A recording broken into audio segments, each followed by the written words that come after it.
চলো তোমাদের সাথে একটা সুন্দর জায়গা শেয়ার করি। এই রাস্তাটা দেখো কতটা সুন্দর লাগছে, চারিদিকে গাছপালা আর মাঝখান দিয়ে একটা সরু রাস্তা যাচ্ছে, খুব সুন্দর। তো আজকের মিনি ব্লগটা শুরু হচ্ছে এখান থেকে। ফ্রেশ হয়ে নিলাম, ফ্রেশ হয়ে রেডি হয়ে নিচ্ছি, রেডি হয়ে একটু ঘুরতে বেরোবো। তো আমি একটু ক্যাত মেরে তোমাদেরকে দেখানোর চেষ্টা করছিলাম আমি কীরকমভাবে রেডি হয়েছি। তো দেখে নাও আজকের আমার লুক, ফুল আউটফিট কী আছে। একটু ক্যাত মারছিলাম, দেখাচ্ছিলাম তোমাদেরকে। ভালো লাগলে জানিও, কীরকম লাগছে আমাকে অবশ্যই বলো আজকে।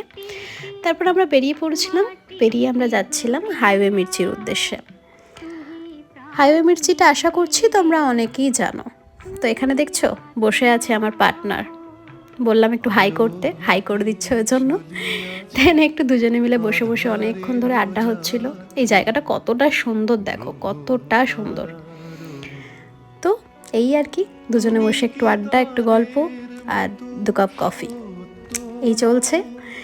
দেন আমরা বেরিয়ে পড়লাম, চলে এলাম বাড়িতে, কারণ আমার তো আবার অফিস আছে, তোমরা এটা সকলেই জানো, রোজেরই বলি আমি। তো আমাকে 8:30টার মধ্যে অবশ্যই বাড়ি ঢুকতে হবে।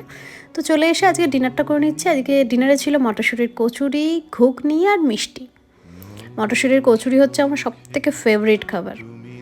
তো আজকে ডিনারটা আমি সেরে নিলাম এই দিয়েই। তো তোমাদের কীরকম লাগছে ভিডিওগুলো অবশ্যই জানাতে ভুলো না। আর যদি তোমাদের ভালো লাগে অবশ্যই একটা লাইক, শেয়ার এবং সাবস্ক্রাইবটা করতে অবশ্যই ভুলো না, কারণ তোমাদের সাবস্ক্রাইব এবং লাইক দেখে তবেই আমার ভিডিও করার উৎসাহটা আরও বাড়বে, আমি বুঝবো তোমাদের ভালো লাগছে। তো সকলে ভালো থেকো, সুস্থ থেকো, সাবধানে থেকো। আবারও দেখা হবে অন্য কোনো ভিডিওতে।